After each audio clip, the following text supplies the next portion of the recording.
Okay, so this I now come to the second section because war, and here I want to take up a little bit of Marilyn Waring's astonishing book Counting for Nothing, which was written initially in 1988 or published initially in 1988, then republished in 1999 with new material by her, and that's the edition I'm using.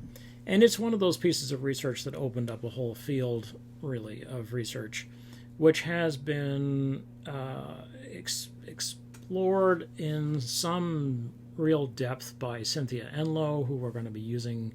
We're going to be using some of Enloe's, a little bit of Enloe's text in the coming weeks. Enloe's really smart. She's written some of the best stuff I've ever read about gender, and the best stuff, actually. It is the best stuff I've read about women in war. The first book was Does Khaki Become You, which she talks about, the integration of women into the forces.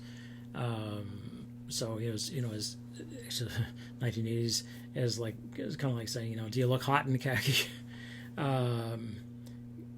And she wrote a book called Maneuvers and Beaches and Bananas, I think. Beaches, Bananas, and something.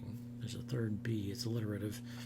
But she's very good, and she's smart.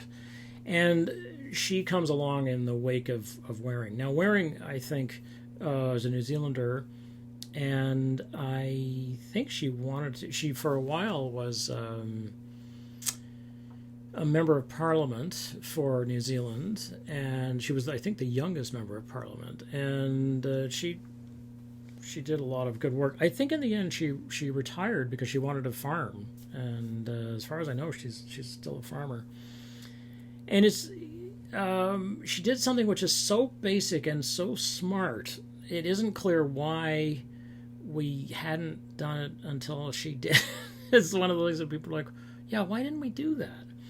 And she went to the United Nations, which keeps a library, this massive library. And remember, this is in the 80s when there was no internet. Well, there wasn't internet you could get a hold of. And anyway, there wasn't anything on it. I mean, there were just a bunch of computer scientists going, "Hey, how are you?" That was kind of it. So she went to the United Nations and she looked at her books to see what war cost and what women's labor is worth. So it's these two things, like what does war cost and what are women paid, right? And what she found shouldn't now surprise us, but at the time it was a genuine shock because she came away with hard data that could not be contested. I mean, it came out of the UN's own rule books, and it put quantitative work behind the arguments of both second-wave feminists and the peace movement. In other words, it supported what they'd been saying all along. And what she found was that war was not only good for business, but that war was business. And I don't mean this in some metaphorical way where you're trading on Wall Street or, as a hostile takeover, it makes it seem like war. It's like, no, or uses the language of war. It's like, no. But that actually war is the planet's number one production. This is what we do as human beings. When it comes to resource extraction, shipping, the milling and refining of raw materials, the creation of other sister industries that are usually high-tech ones that are built on speed and fast consumer cycles like information technology, war is the best consumer engine that human beings have made. It doesn't mean it's the only one. It means that it is the one that we have invested in. We chose this.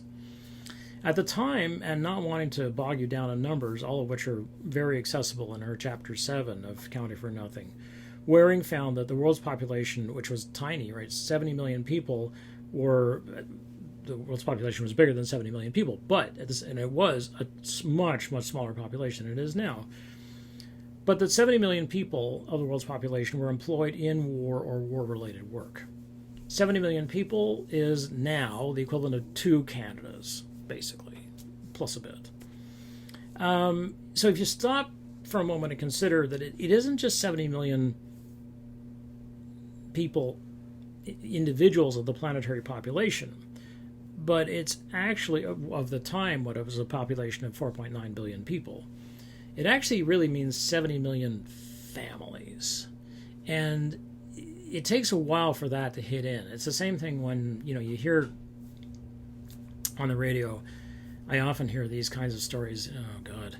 I'm driving to work and I hear, so-and-so plant laid off today, 800 workers. And I think, 800 workers, 800 families. Now, it's true, some families will have 2 people working at a plant, let's say. So that's one family.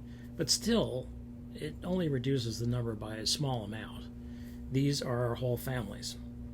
So and these families are going to live in communities which they support, right? So it's an immeasurably greater, massive number of people. It's an index. It's a living network, basically, of people in towns and cities and countries and so on.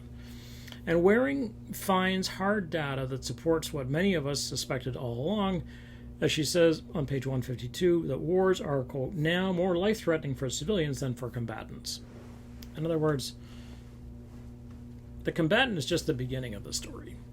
If somebody gets killed on a battlefield, it's like, yeah, that's bad. But it's actually worse for the people who don't see the costs. But they don't connect the dots, basically, because they don't know to connect the dots. Not just, they may not want to. These are different things, right? That you may not know and you may not wish to connect the dots.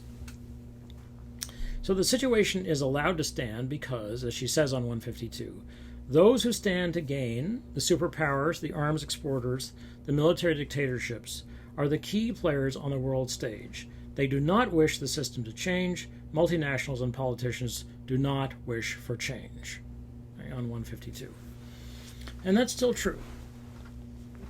Industry and the marketplaces rely on stability, and they rely on sameness, basically. Okay, that's this section.